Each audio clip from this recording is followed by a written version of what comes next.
কারবালায় হাসান শহীদ রেতে হোসেন শহীদ জয়নুল আবেদিন হইলেন বন্দী এজিদের জেলখানায়। হায় হায় জয়নুল আবেদিন হই এজিদের জেলখানায়। আল্লাহ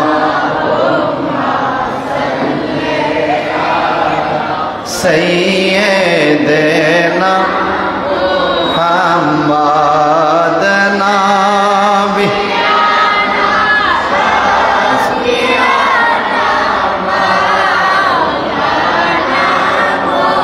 मोहब्बत है या रसूल अल्लाह आरो भालो करे या रसूल अल्लाह या आमार मौत निदान काले आशिबेन नबी गो आमार शिहरे आमार मौत निदान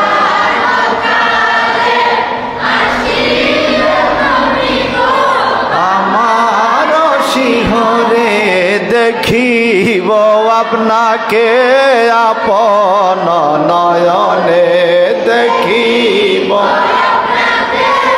আপন নয়নে ইয়া রাসূলুল্লাহ আল্লাহ ইয়া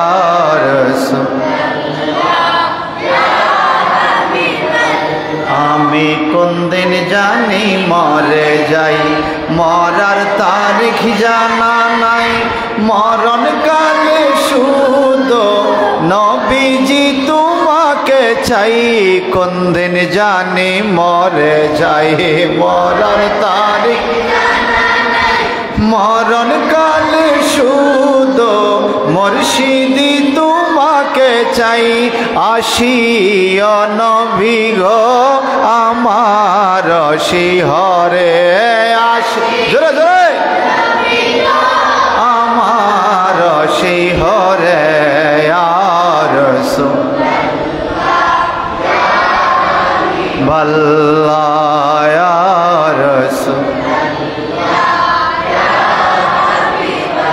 মনকির নকির আসিয়া সওয়াল করবে দিও গো নবীজি পর্দা উঠাইয়া মনকির নকির আসিয়া সওয়াল করবে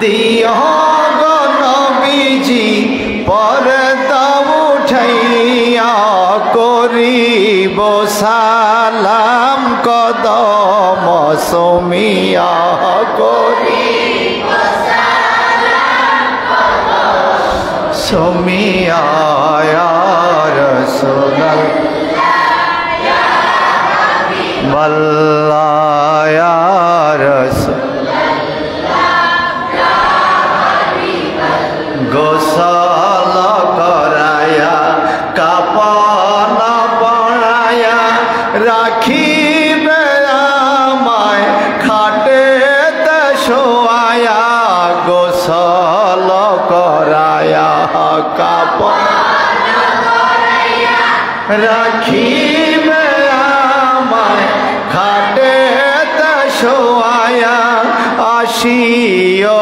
নবী গো দয়া করিয়া আসিও নবী গো দয়া করিয়া ইয়া রাসূলুল্লাহ ইয়া হাবিবাল্লাহ ইয়া রাসূলুল্লাহ ইয়া হাবিবাল্লাহ আল্লাহুম্মা সাল্লি ওয়া সাল্লিম ওয়া বারিক আলাইহি।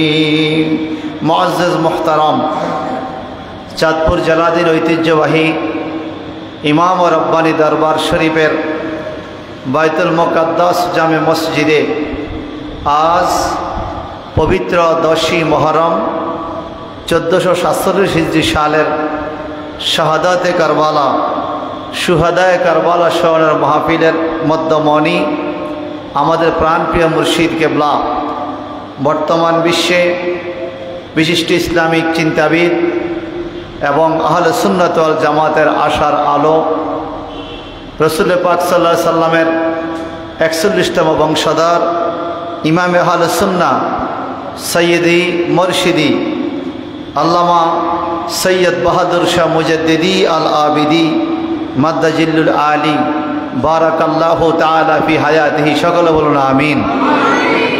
উপস্থিত রয়েছেন অত্র মসজিদের সম্মানিত সভাপতি জনাব শফিকুর রহমান মিয়াজি সাহেব সহ দিগার ওলামায়ে কেরাম, আল্লাহ প্রেমী, কোরআন প্রেমী আমার বন্ধুগণ, দূর দারাজ থেকে আগত শ্রোতাবিন্দু, আসসালামু আলাইকুম ওয়া রাহমাতুল্লাহি ওয়া বারাকাতুহু। আল্লাহ পাকের দরবারে শুকরিয়া আদায় করে সকলে পড়ি আলহামদুলিল্লাহ। এই জন্য শুকরিয়া আদায় করছি, আমি হুসাইনি সৈনিক ইমাম হুসাইন রাদিয়াল্লাহু তাআলা আনহুর পক্ষে আমি আছি। আপনারা আছেন তো? জের আওয়াজটা আসতে হয়েছে। আপনারা আছেন তো?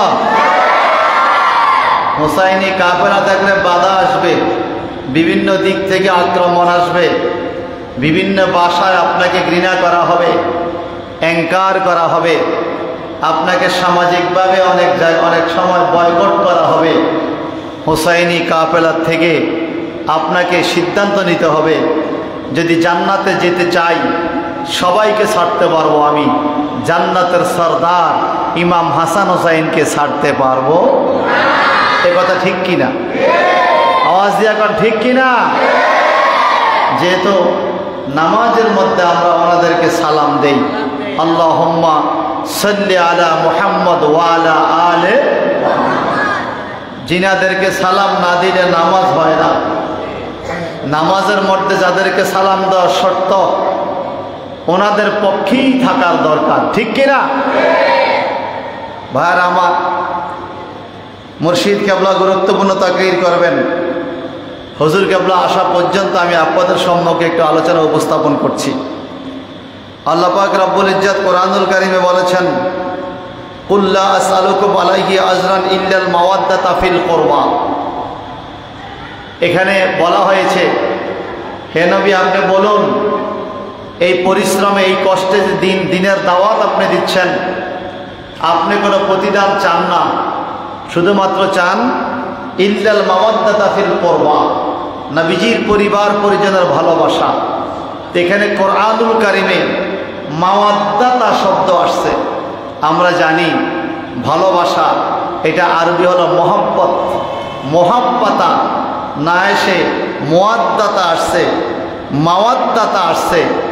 যারা টাইটেলে লেখাপড়া করেছেন আপনারা অনেকে জানেন, কামিলে ক্লাসে একটা প্রশ্ন আসে প্রায় সময়, মাল ফারকু বাইনাল মুয়াদ্দাতা ওয়াল মুহাব্বাতা, মুয়াদ্দা এবং মুহাব্বতের মধ্যে পার্থক্য কি? অনেক সময় আসে মাল ফারকু বাইনাল খলিল ওয়াল হাবিব, খলিল এবং হাবিবের মধ্যে পার্থক্য কি? সুবহানাল্লাহ বলেন, সকলে বলেন না সুবহানাল্লাহ। খলিলুল্লাহ আল্লাহর বন্ধু, হাবিবুল্লাহ আল্লাহর বন্ধু। খলিলুল্লাহ আল্লাহকে রাজি করতে চায়, আর আল্লাহ যাকে রাজি করতে চায় তিনি হাবিবুল্লাহ হয়ে যায়। সুবহানাল্লাহ। আমার নবী হাবিবুল্লাহ, ইব্রাহিম খলিলুল্লাহ। এমনিভাবে মুয়াদ্দাত এবং মুহাব্বতের মধ্যে পার্থক্য করেছেন মুফাসসিরে কেরাম, মুহাদ্দিসে কেরাম। মহব্বত হলো এমন জিনিস আপনার হৃদয়ে লালন করেছেন মহব্বত, উপর দিয়ে দেখান না, উপর দিয়ে দেখাতে হয় না, অন্তরে মহব্বত আছে কারো প্রতি, এটা হলো মহব্বত। কিন্তু মুয়াদ্দাতা হলো আপনার হৃদয়ে ভালোবাসা আছে, আবার দেখলেও তাকে খেদমত করতে মন চায়, সম্মান করতে মন চায়, মহব্বত করতে মন চায়, হাতে চুমু খেতে মন চায়, কদমে চুমু খেতে মন চায়, কাছে বসে থাকতে মন চায়। পৃথিবীর সব কিছু ভুলে আপনি যাকে অন্তরে জায়গা দিয়েছেন ওটা হলো মহব্বত। আর পৃথিবীর সব কিছু বলে আপনি যাকে অন্তরেও জায়গা দিয়েছেন, বাস্তবে মহব্বত প্রমাণও করতেছেন, এটার নাম হলো মুআদ্দাতা। আমার আল্লাহ পাক কুরআনুল কারীমের এই সূরা আহজাবের 33 নম্বর আয়াতে আমার আল্লাহ প্রমাণ করে দিয়েছেন, এই জগতের মানুষ তোমরা শোনো, এই পৃথিবীতে ওয়ায়ুতাফিরাকুম তাতহীরা, হে নবীর আওলাদ, তোমাদেরকে আমি পুত পবিত্র করেছি। তোমাদেরকে যারা ভালোবাসবে শুধু হৃদয়ের ভালোবাসলে হবে না, প্রকাশ্য ভালোবাসা দেখাতে হবে। এটার নাম হলো মহাব্বতা। একটু জবানটা বড় করে কোন মারহাবা, আরো জোরে বলুন না মারহাবা।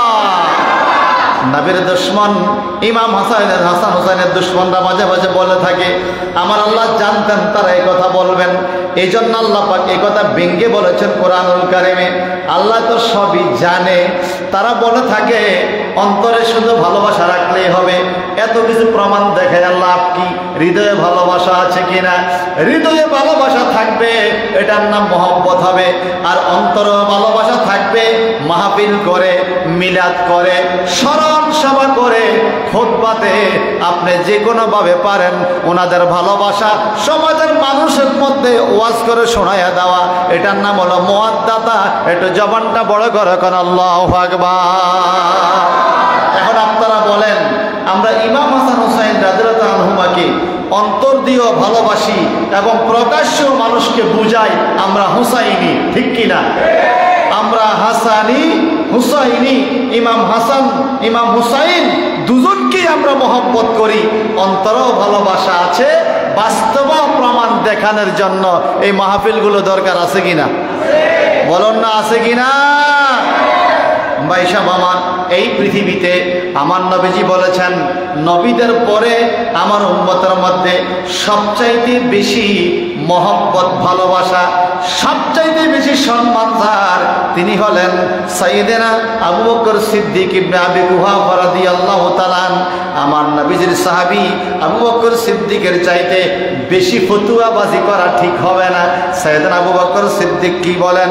ওয়ান ইবনে ওমর রাদিয়াল্লাহু তাআলা قال قال আবু বকর রাদিয়াল্লাহু তাআলা আনহু ইয়ারকাবু মুহাম্মাদান সাল্লাল্লাহু আলাইহি সাল্লাম ফি আহলি বাইতিহি, রাওয়াহুল বুখারী। পৃথিবীর দ্বিতীয় কোরআন বুখারী শরীফের মধ্যে হাদিস খান রচনা হয়েছে, হাদিস খান লেখা আছে। হযরত ওমর ইবনুল খাত্তাব রাদিয়াল্লাহু তাআলা আনহু বলেন, ও জগতের মানুষ, তোমরা কিভাবে নবীর পরিবারকে ভালোবাসো শোনো তাহলে। সাইয়েদনা আবু বকর সিদ্দিক রাদিয়াল্লাহু তাআলা আনহু বলেন, আমি আমার পরিবারকে যতটুকু ভালোবাসি তার চাইতে বেশি ভালোবাসি আহলে বাইত নবীজির পরিবারকে। আরে জোরে বলুন না সুবহানাল্লাহ, আওয়াজ দিয়ে বলুন ইয়া রাসূলুল্লাহ। নবীর পরিবারকে সবচেয়ে বেশি ভালোবাসে আবু বকর সিদ্দিক রাদিয়াল্লাহু তাআলা আনহু। সুবহানাল্লাহ বলেন। বর্তমানে আমাদের দেশে অনেকে আছে যে এরা বেশি করে ফেলে। আমরা কি বেশি করছি ভাই? দেখেন আবু বকর সিদ্দিক কি বলে, ওয়াকাল আবু বকর রাদিয়াল্লাহু তাআলা আনহু قال والذي نفسي بيده لقربت رسول الله صلى الله عليه وسلم احب الي ان نسير في قربت رواه البخاري। আবু বকর সিদ্দিক বলেন, আল্লাহর কসম যে আল্লাহর হাতে আমি আবু বকরের জান, আমার পরিবারকে আমি যত বেশি মহব্বত করি, আমার পরিবারের জন্য যত ভালোবাসা রাখি, তার চাইতে বেশি ভালোবাসা আমি নবীর পরিবারের জন্য রাখি। এই জন্য আল্লাহর হাবিবের ইন্তেকালের পরে নবীর পরিবারের সদস্য যারা ছিলেন, নবীজির বেগম যারা ছিলেন, আমাদের মাগণ যারা ছিলেন, উম্মাতুল মুমিনিন যারা ছিলেন, আবু বকর সিদ্দিক রাদিয়াল্লাহু তাআলা, ওমর ফারুক, ওসমান মালা আলী পর্যন্ত নবীর পরিবারে যারা বেঁচে ছিলেন সবার জন্য খলিফার পক্ষ থেকে আলাদা বরাদ্দ থাকতো পরিবারে সব সময় দেখাশোনা করার জন্য। একটু জবানটা বড় করে কোন আল্লাহু আকবার। সব সময় দেখাশোনা করার জন্য আলাদা বরাদ্দ, নবীর পরিবারকে আলাদাভাবে দেখতে হবে। তার কারণ আল্লাহ পাক আলাদাভাবেই নবীর পরিবারকে ফতুয়া দিয়েছেন। কি ফতুয়া? ওয়ায়ুতাহিরাকুম তাতহীরা।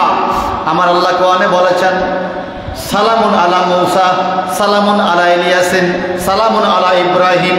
এভাবে আল্লাহ পাক 7টা সালামের আয়াত দিয়েছেন কোরআনুল কারিমে। আমার নবীর বেলায় বলেছেন ওয়াসাল্লিমু, আমার নবীকে তোমরা সালাম দাও। অন্যান্য নবীদের বেলায় সাধারণ সালামের কথা বলেছেন, আমার নবীকে সাধারণ সালামের কথা বলেননি। ওয়াসাল্লিমু তাসলিমা, তোমরা সালাম দেওয়ার মতো দাও। এটাকে আরবি কায়দায় মাফুলে মাতলাক বলা হয়। যেইভাবে দিলে ইজ্জত টিকবে, ইজ্জত হবে, সম্মান হবে, সেভাবে দাও। আমার নবীর শানে বলেছেন ওয়াসাল্লিমু তাসলিমা, আবার নবীর আওলাদের শানে বলেছেন ওয়ায়ুতাকিরাকুম তাতহীরা। তাসলিমা তাতহীরা দুইটাই একরকম ওজন। ওজন এটা আরবি কায়দা, এটাকে মাফুলে মাতলাক বলা হয়। আদম নবী থেকে শুরু করে ঈসা রুহুল্লাহ পর্যন্ত প্রায় নবীদের কথা কোরআনুল কারিমে আসছে। অনেক নবীর পরিবারের কথা কোরআনে বলেছেন, নবীর সন্তানদের মর্যাদার কথা কোরআনে বলেছেন। যেমনি ভাবে কোন নবীর শানে তাসলিমা ব্যবহার করে নাই, কোন নবীর আওলাদের শানে তাতহীরা ব্যবহার করে নাই। আমার নবীর শানে বলেছেন ওয়াসাল্লিমু তাসলিমা, আবার নবীর আওলাদের শানে বলেছেন ওয়ায়ুতাকিরাকুম তাতহীরা। আমার নবীকে সালাম দিতে হবে দেওয়ার মতো, আর নবীর বংশধরকে পবিত্র করেছে করার মতো।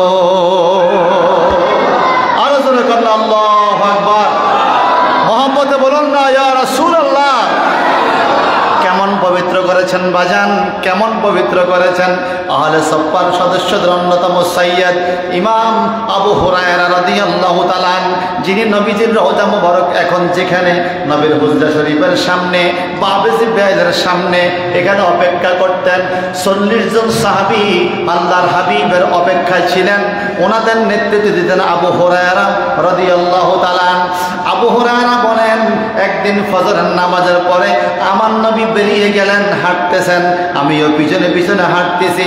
হাঁটতে হাঁটতে ইলা বাইতে ফাতেমা, সুবহানাল্লাহ, মা ফাতেমার ঘরে চলে গেলেন, যে ঘরটাকে এখন মসজিদে আলী বলা হয়। মসজিদে আলী নবীর রওজা পাক থেকে হেঁটে যাইতে 2 মিনিটের বেশি লাগে না, 1.5 মিনিট 2 মিনিট লাগে। মসজিদে আলী, মা ফাতেমার ঘর হয়ে গেছে মসজিদে আলী। সুবহানাল্লাহ বলুন না। হিংসা করছো তোমরা আওলাদের রাসূলের শানে, আল্লাহ পাক নবীর আওলাদ যেখানে বসছে ওই জায়গাকে জান্নাতের টুকরা বানিয়ে দিয়েছে। খাতুনে জান্নাত মা ফাতেমার ঘরে গেলেন আমার নবী। নবী যে জায়গা ডাকা আরম্ভ করছে আইনা লোকা, আইনা লোকা। লোকা এটা আরবি শব্দ, বাংলাতে আমরা বলি খোকা। ছোট বাচ্চাকে আদর করে বলি খোকা। আইনা লোকা, খোকা কই, খোকা কই, খোকা কই। আবু হুরায়রা বলেন আল্লাহর হাবিব পেরেশানির মধ্যে পড়ে গেল। ফাতেমার তালাশ করে না, আলীর তালাশ করে না, খোকার তালাশ করে। আইনা লোকা, খোকা কই, খোকা কই। আবু হুরায়রা রাদিয়াল্লাহু তাআলা বলেন একটু পরে দেখলাম একজন খোকা দৌড়ে আসলো। ওয়াহুয়া হাসান ইবনে আলী, তিনি হলেন ফাতেমার সন্তান, আলীর সন্তান হযরতে ইমাম হাসান রাদিয়াল্লাহু তাআলা। ছোট্ট খোকা দৌড়ে আসলো, আমার নবী জড়ায়া ধরলেন হাসানকে, হাসান জড়ায়া ধরলেন নবীকে। আবু হুরায়রা বলেন এ জগতের মানুষ তোমরা মনোযোগ দিয়ে শোনো, নবীর সাথে বহু মানুষ জীবনে কোলাকুলি করেছে, নবী অনেক মানুষের সাথেই কোলাকুলি করেছেন, জড়ায়া ধরছেন। কোনদিন নবীকে দেখি নাই এইভাবে কাউকে জড়াইয়া ধরতে, মনে কলিজার ভিতরে ঢুকাইয়া ফেলবে। এভাবে জড়াইয়া ধইরা উপরের দিকে হাতটা উঠাইয়া আল্লাহকে বলে ও আল্লাহ, আমি হাসানকে ভালোবাসি, তুমিও হাসানকে ভালোবাসিও। ও আল্লাহ, কিয়ামত পর্যন্ত আমার এই খোকা হাসানকে যারা ভালোবাসবে আল্লাহ তুমি আল্লাহও তাদেরকে ভালোবাসিও। আরো জোরে বলবেন না সুবহানাল্লাহ। আমার হাসানকে যারা ভালোবাসবে আল্লাহ তুমিও তাদেরকে ভালোবাসিও। এটা মহব্বত। লা ইলাহা ইল্লাল্লাহ,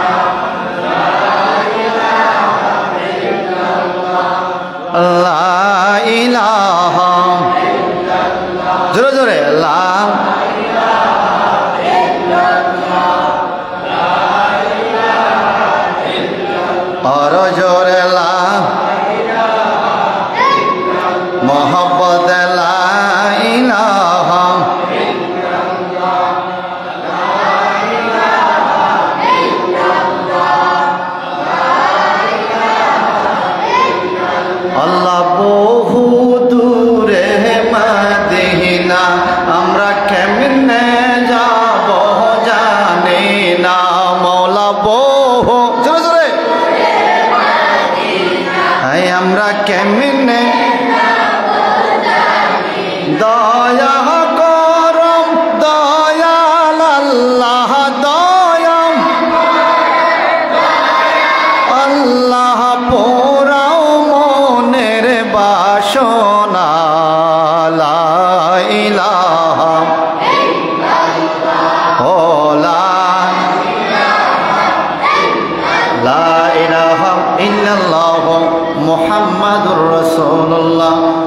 সাল্লাল্লাহু আলাইহি ওয়াসাল্লাম আওলাদে রাসূলের কথা বলতেছি।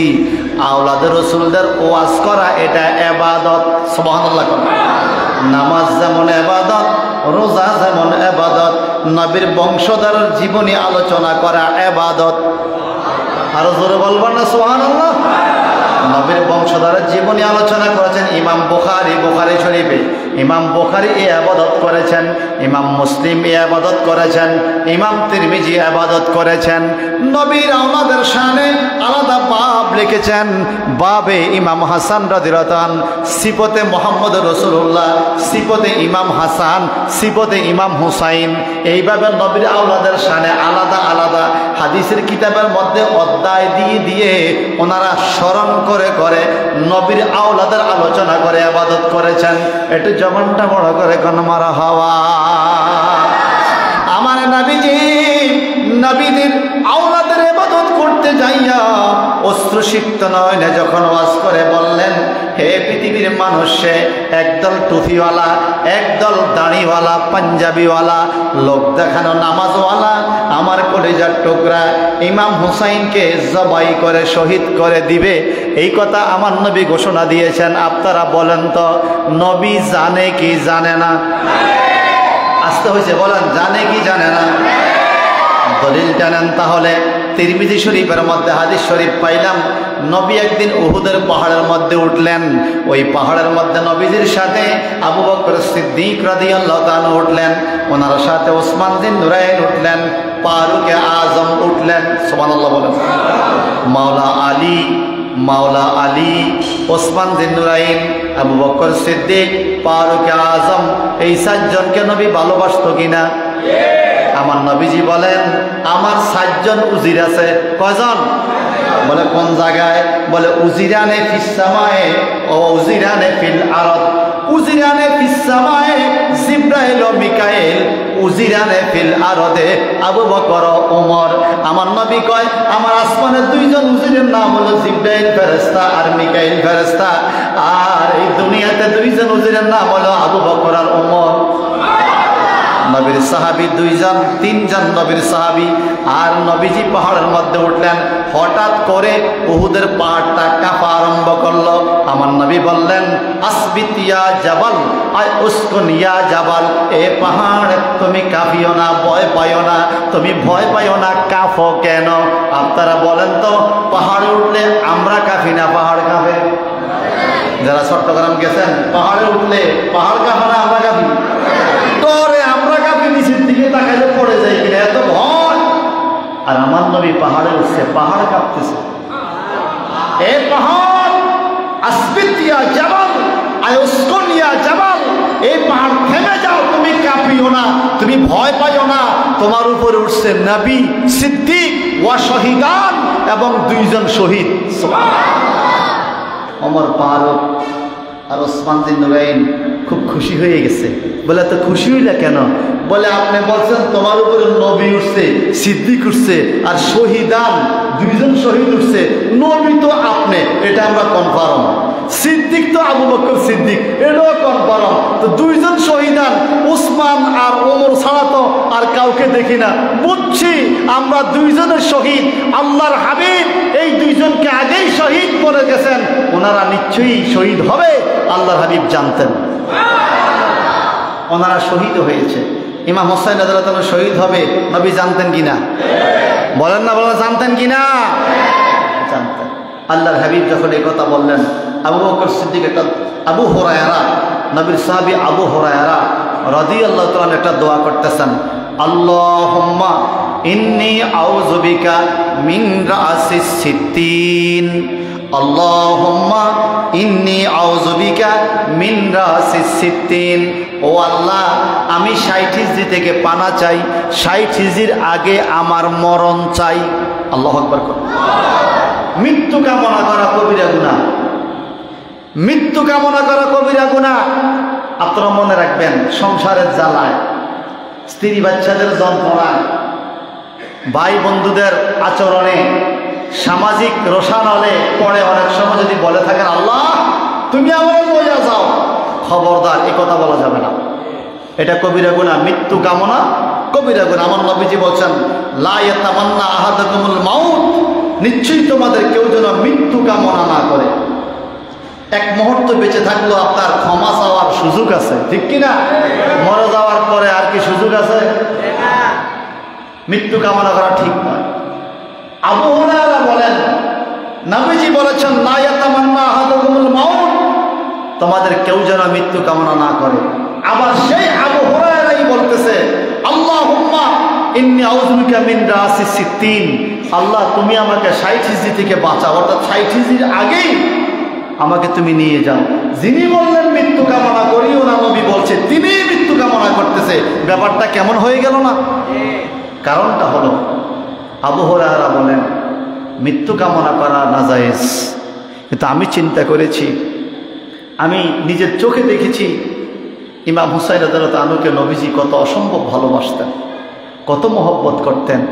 এই জান্নাতের সর্দার হুসাইনের গলায় যদি ছুরি চলে পৃথিবীতে, 60 হিজরির পরে উনি শহীদ হবে, আমি যদি তখন বেঁচে থাকি, আমি আবু হুরায়রা নিজেকে কন্ট্রোল করতে পারবো না, ওই দৃশ্য আমার সহ্য হবে না। এই জন্য আমি দোয়া করি আল্লাহুম্মা ইন্নী আউযু বিকা মিন রাসি সিত্তিন, আল্লাহ তুমি 60 হিজরি এই শুহাদায়ে কারবালার পূর্বেই আমাকে দুনিয়া থেকে নিয়ে যাও। আল্লাহর কি হুকুম, 59 হিজরিতে আবু হুরায়রা ইন্তেকাল হয়ে গেল। চিৎকার দিয়ে বলুন না আল্লাহু আকবার। নবীর আওলাদের প্রতি এই অত্যাচার, নবীর আওলাদের প্রতি এই আচরণ উনি সহ্য করতে পারবে না বলে আল্লাহর কাছে মৃত্যু কামনা করেছেন। আল্লাহু আকবার বলেন। আর আমাদের দেশে এখন তথাকথিত কিছু মৌলবীরা বলতেছে এজিদের কোনো দোষ ছিল না। নাউজুবিল্লাহ কন। এজিদের দোষ ছিল না, দোষ ছিল কি তোর? এজিদ তো তখন মসনদে ছিল, কথা বলেন ঠিক কিনা? যদি এজিদের দোষ না থাকে আমি বলবো এজিদ যদি এত ভালো হয়, তোমার ছেলের নাম রাখো এজিদ, মানুষও তোমাকে এজিদের বাবা বলক, সমস্যা কি? এজিদ তো ভালো, কি বলেন? তোমার নাতির নাম রাখো এজিদ, মানুষও তোমাকে এজিদের নানা দাদা ডাকো, দেখি তোমার কিভাবে সহ্য হয়। সেটা তো তুমি করবা না। বলেন এজিদের এই ঘটনার পরে কারবালার জমিন থেকে আজকে পর্যন্ত কোন মুসলমান কারো নাম এজিদ রাখছে? সীমার রাখছে? এজিদ নাকি ভালো, ভালো যে নাম রাখো না কেন? এগুলো দালাল। আমরা বর্তমানে এজিদকে দেখি না, এজিদের দালালদেরকে দেখতেছি। আল্লাহর হাবিবের এই কলিজার টুকরা নাতি কারবালার জমিনে শাহাদাত বরণ করছে কিনা বলেন? নবীজির বিবি উম্মে সালমা রাদিয়াল্লাহু তাআলা আনহা তখন বেঁচে ছিলেন। আল্লাহর হাবিবের এখানেও আরেকটা ইলমে গায়েব আছে, মুজিজা আছে। নবীজির 12 জন স্ত্রী, কারো কাছে নবীজি বালু মাটি রেখে শিশির মধ্যে রেখে এটা কারো কাছে দেন নাই। উম্মে সালমা থেকে বয়সে আম্মা আয়েশা সিদ্দিকা বয়সে কম ছিল, ওনার কাছেও দিয়ে যান নাই। উম্মে সালমার কাছে দিয়ে বলছে এই শিশি, এই বোতল তুমি রেখে দিও, এই শিশির ভিতরের মাটি যেদিন লাল হয়ে যাবে, রক্তবর্ণ হয়ে যাবে, বুঝবে সেদিনই কারবালার দিন, সেদিনে আমার কলিজার টুকরা হোসাইনকে শহীদ করেছে। উম্মে সালমা ছাড়া ওই টাইমে আর কোনো বিবি বেঁচে ছিলেন না। চিৎকার দেখুন আল্লাহু আকবার। হাদিস শরীফের মধ্যে পাওয়া যায় উম্মে সালমা রাদিয়াল্লাহু আনহা বলেন আমি স্বপ্নে দেখলাম, এই মাত্র রাআইতুন নবী সাল্লাল্লাহু আলাইহি ওয়াসাল্লাম ফিল মানাম ওয়া হুয়া তাবকি, আমি স্বপ্নে দেখলাম নবীজি কাঁদতেছেন। নবীজি কাঁদতে কাঁদতে কাঁদতে কাঁদতে নবী আমার মাথার মধ্যে বাল মোবারক, চুলের মধ্যে মাটি, এলোমেলো কেশে দক্ষিণ দিক থেকে রওজা পাকের দিকে হাসতেছে। আমি জিজ্ঞাসা করলাম ইয়া রাসূলুল্লাহ, ইয়া হাবিবাল্লাহ, নবী গো আপনারে কান্দাইলো কে? আপনি কেন কান্দেন?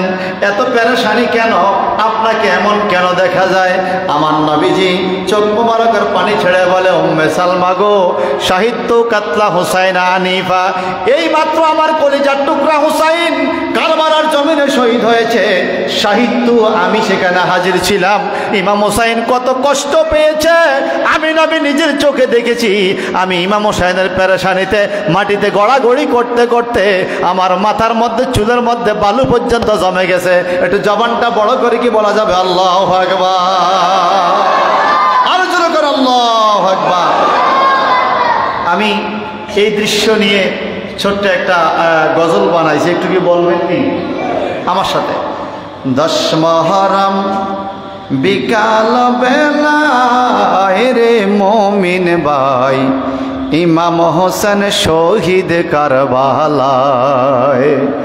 10 মুহররম বিকাল বেলায় রে মুমিন ভাই ইমাম হোসেন শহীদ কারবালায়। একটু হৃদয় দিয়ে ইমাম হোসেন শহীদ কারবালায় রে মুমিন ভাই ইমাম হোসেন শহীদ কারবালায়। ইমাম হোসেন কারবালা শহীদ হয়েছে, এটা কইলে সওয়াব হইব না গুনাহ হইব? বলেন ইমাম হোসেন শহীদ কারবালায় রে মুমিন ভাই ইমাম হোসেন শহীদ কারবালায়। ইমাম হোসেন রওজার দ্বারে বলে নতি বিনয় করে যায়। ইমাম হোসেন রওজার দ্বারে বলে নতি বিনয় করে রওয়ানা হই কঠিন কারবালায়। ইমাম হোসেন রওজার দ্বারে বলে নতি বিনয় করে রওয়ানা হই কঠিন কারবালায়। বিদায় দেন গো আখিরি বেলায় রে মুমিন ভাই ইমাম হোসেন শহীদ কারবালায়। বলেন ইমাম হোসেন শহীদ কারবালায় রে মুমিন ভাই ইমাম হোসেন শহীদ। জয়নুল আবদিন ডেকে বলে বাবা তুমি চলে গেলে কে দেখে রাখিব গো আমায়। জয়নুল আবদিন ডেকে বলে বাবা তুমি চলে গেলে কে দেখে রাখিব গো আমায়। সাথে করে নিয়ে জানামায় রে মুমিন ভাই ইমাম হোসেন শহীদ কারবালায়। ইমাম হোসেন শহীদ কারবালায় রে মুমিন ভাই ইমাম হোসেন শহীদ। এরা নবীর আত্মীয় স্বজন নবী কত করত যতন সমু খাইত হোসেনের গলায়। এরা নবীর আত্মীয় স্বজন নবী করত কত যতন সমু খাইত হোসেনের গায়। জান্নাতের সরদার ঘোষণায় রে মুমিন ভাই ইমাম হোসেন শহীদ কারবালায়। ইমাম হোসেন শহীদ কারবালায় রে মুমিন ভাই ইমাম হোসেন শহীদ কারবালায়। কারবালাতে আসিয়া হোসেন গেলেন হাজির হইয়া সাথে ছিল কাসেম সকিনায়ে। কারবালাতে আসিয়া হোসেন গেলেন হাজির হইয়া সাথে ছিল কাসেম সকিনায়। কত কষ্ট ফোরাত কিনারায় রে মুমিন ভাই কত কষ্ট ফোরাত কিনারায় রে মুমিন ভাই ইমাম হোসেন শহীদ কারবালায়। বলেন ইমাম হোসেন শহীদ কারবালায় রে মুমিন ভাই ইমাম হোসেন শহীদ। সেদিন এজিদের হুকুমে ওবায়দুল্লাহর কৌশলে সীমার গলেতে ছুরি চালায়। সেদিন এজিদের হুকুমে ওবায়দুল্লাহর কৌশলে সীমার গলেতে ছুরি চালায়। কত কষ্ট পাইল মুস্তাফায় রে মুমিন ভাই কত কষ্ট পাইল মুস্তাফায় রে মুমিন ভাই ইমাম হোসেন শহীদ কারবালায়। ইমাম হোসেন শহীদ কারবালায় রে মুমিন ভাই ইমাম হোসেন। শির আলাদা করিয়া বর্ষার আগায় ঝুলাইয়া মিছিল দিল পাপিয়ে জিদায়। নাউজুবিল্লাহ বলেন। শির আলাদা করিয়া বর্ষার আগায় তুলিয়া মিছিল দিল পাপিয়ে জিদায়। কত কান্না কান্লো সকিনা রে মুমিন ভাই, কত কান্না কান্লো সকিনা রে মুমিন ভাই। ইমাম হোসেন শহীদ কারবালায় 10 মুহররম বিকাল বেলায় রে মুমিন ভাই। ইমাম হোসেন শহীদ কারবালায়, ইমাম হোসেন শহীদ কারবালায় রে মুমিন ভাই। ইমাম হোসেন শহীদ কারবালায়। আল্লাহুম্মা সাল্লি জোরে জোরে মাওলানা মুহাম্মদ ওয়া আলা আলিহি মাওলানা। আল্লাহুম্মা সাল্লি মাওলানা মুহাম্মদ ওয়া আলা আলিহি।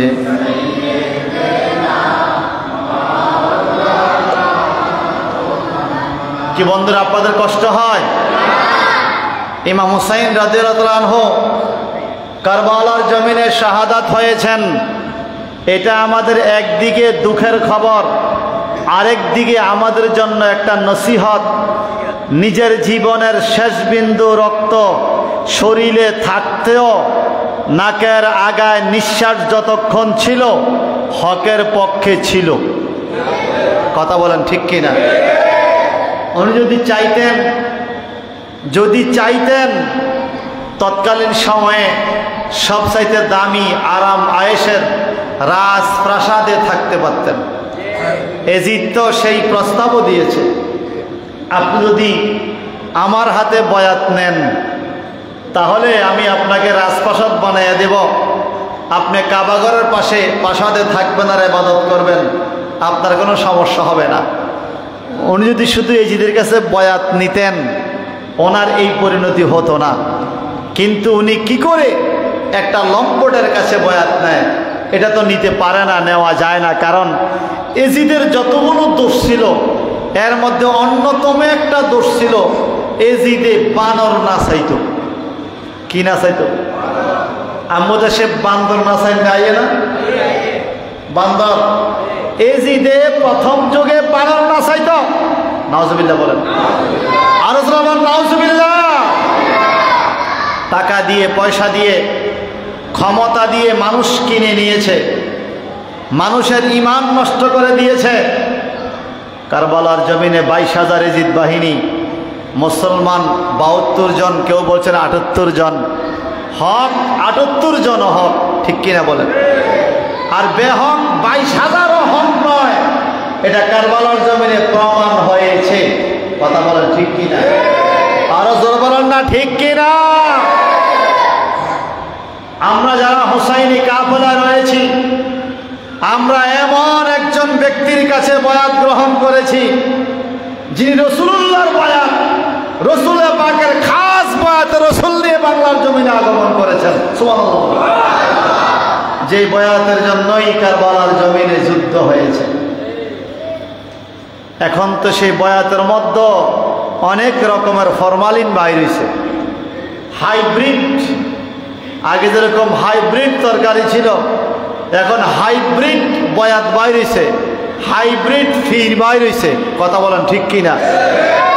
দেখতে দেখতে তো খুব, কিন্তু খোঁজখবর নিলে দেখা যায় কার দৌড় কতটুকু আছে, কার বয়াতের রশি আমার নবী পর্যন্ত আছে, এটা খোঁজখবর নিলে দেখা যায়। ফির হওয়ার জন্য যে কতগুলো শর্ত আছে এর মধ্যে 1 নাম্বার শর্ত হলো রাসূলুল্লাহ পর্যন্ত যিনি আপনাকে এজাজত খেলাফত দিয়েছেন রাসূলুল্লাহ পর্যন্ত ওনার খেলাফত আছে কিনা। যদি কোনো দিক দিয়ে কাটা থাকে, আপনি পীর হতে পারবেন, পীরে কামেল হতে পারবেন না। মুরিদ থাকতে পারে, বেলায়েত হাসিল হবে না। আওলাদ রাসূল সাইয়েদনা আহমদ শাহ মুজদ্দিদ আল মাদানী এই জন্য পীর সাহেবদেরকে সংশোধন করার জন্য কিতাব লিখেছেন, ইসলাহে মাশায়েখ, পীরদের সংশোধনী। সুবহানাল্লাহ বলবেন না? অন্যান্য দরবারে তো পীরেরা মুরিদকে সংশোধন করে, কথা বলেন না? পীরগণ মুরিদগণকে সংশোধন করে। আবার অনেক জায়গায় দেখি মুরিদে পীরের সংশোধন করে। নাই মনে হয়? নাই মনে হয়? আমি মনে করি ওই মুরিদের তকদির খারাপ, ওই পীরের তকদির, ওই মুরিদের ভাগ্য খারাপ যেই মুরিদ তার পিসা বুজুর্গকে সামনে পাইয়াও পীরের পিছে নামাজ পড়তে পারলো না। এরকম আছে কি বলেন না? পীর সাহেব নিজেই ইমামতি করতে জানেন না, যিনি নিজেই ইমামতি জানেন না তিনি আবার কি করে পীর হয়? ওই মুরিদের তকদির খারাপ যিনি আপন পীরের পিছে নামাজ পড়তে পারলেন না। কথা বল ঠিক কিনা? সাইয়েদনা ইমাম হুসাইন রাদিয়াল্লাহু তাআলা ছোটকাল থেকে রাসূল প্রেমী ছিলেন, আল্লাহওয়ালা ছিলেন, এলেমদারি ছিলেন। একদিন ওযু করছেন তিনি, হাসান হোসেন দুই ভাই ওযু করে চলে আসবেন। এমন সময় একজন মুরব্বী আসছে ওযু করতে। ওই মুরব্বীর ওযু ঠিক মতো হয় নাই। ইমাম হাসান হোসেন দুই ভাই চিন্তা করলেন, এই মুরব্বীর ওযু হয় নাই, ওযু না হইলে নামাজও হবে না, ঠিক কিনা? ওযু না হইলে, যার ওযু যত মজবুত তার নামাজ তত মজবুত। আল ওযু মিফতাহুস সালাত, ওযুকে নামাজের চাবি বলা হয়, নামাজকে বেহেশতের চাবি বলা হয়, ওযুকে নামাজের চাবি বলা হয়। ওযু যার হালকা হবে তার নামাজ হবে না। এখন এই চাচার নামাজ হয় নাই, সাহাবীর ওযু হয় নাই, নামাজ হবে না। হাসান হোসেন দুই ভাই চিন্তা করলেন, আমরা দুইজন ছোট মানুষ, যদি বলি চাচা আপনার ওযু হয় নাই, দমক দেওয়ার সম্ভাবনা থাকে। দমক দিয়ে বলবে তোরা কি বেশি জানাস, ছোট বাচ্চা, চুপ থাক। আর যদি আমরা কিছু না বলি, কিয়ামতে আল্লাহর কাছে কি জবাব দিব? তোমরা দেখাও কেন তাকে শুধরাইয়া দিলা না? এখন হাসান হোসেন দুই ভাইতে একবার ওযু করছে, আবার এই মুরব্বীকে বলে, চাচা আপনি একটু দাঁড়াইয়া থাকেন, আমরা ছোট মানুষ, আমাদের ওযুটা ঠিক মতো হয় কিনা একটু দেখেন। সুবহানাল্লাহ, আমাদের ওযু ঠিক মতো হয় কিনা একটু দেখেন। ইমাম হাসান হোসেন রাদিয়াল্লাহু তাআলা আনহুমা দুই ভাই ওযু করতেছে। এখন চাচায় দেখতেছে এই দুইজনে যেইভাবে ওযু করে চাচার ওযু সেরকম হয় নাই। জোরে বলবেন না সুবহানাল্লাহ? ওই সাহাবীর ওযু সেরকম হয় নাই। ইমাম হাসান হোসেন রাদিয়াল্লাহু তাআলা দুই ভাই ওযু করার পরে ওই সাহাবী বলে, বাবা তোমরা দাঁড়াও দুইজন, আমি আবার ওযু করব।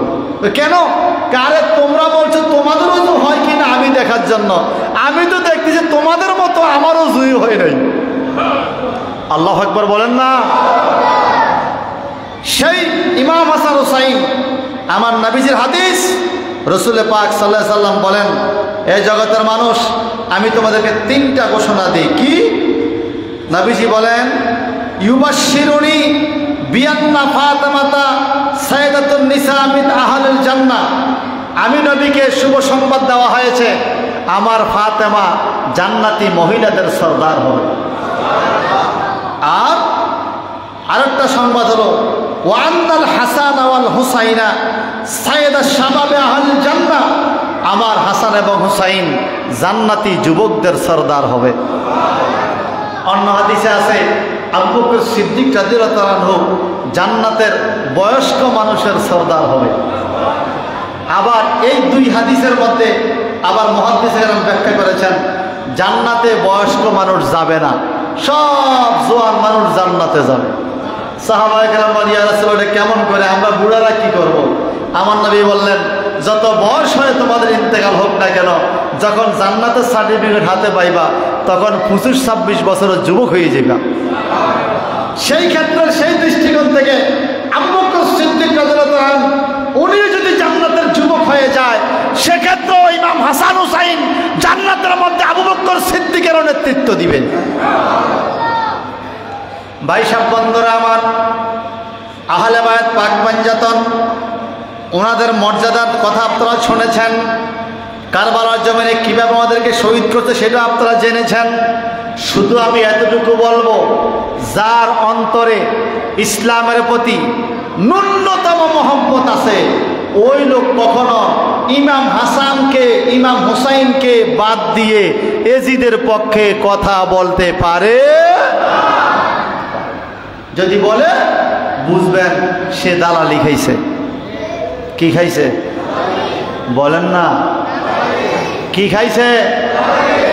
আমি আল্লাহ পাক মুর্শিদ কেবলার দোয়ায়, আমার মা বাবা মুরব্বী আপ্পাদের দোয়ায় যতবার মক্কা মদিনা নিয়েছে, প্রায় সময় সাপা মারার এদিক দিয়ে মাউলিদুন নবী, আমার নবীজির যেই ঘরে আগমন করেছেন সেই ঘরের মধ্যে যাওয়ার চেষ্টা করে। আমাদের ঘর এদিক দিয়ে আসার টাইমে ছোট্ট একটা দরজা আছে, দরজাটার নাম হলো বাবু মোহাম্মদ সাল্লাল্লাহু সাল্লাম।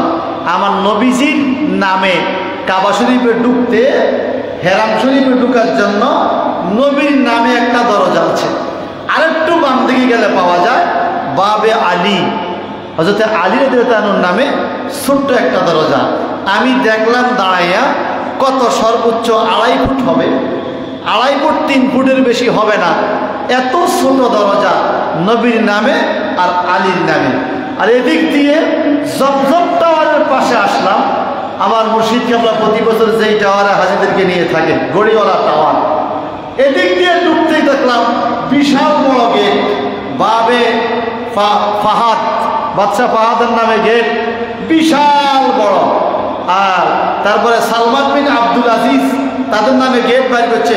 অন্তত লরি গাড়ি 10টা ঢুকবো, এত চওড়া বিশাল বড় গেট হেরাম শরীফে ঢুকা। তখন ভাবলাম, নবীজি রহমতের ভান্ডার, কুল কায়নাতের শ্রেষ্ঠ নবী, ইমামদের ইমাম, ওনার নামের দরজা 3 ফুট 2.5 ফুট।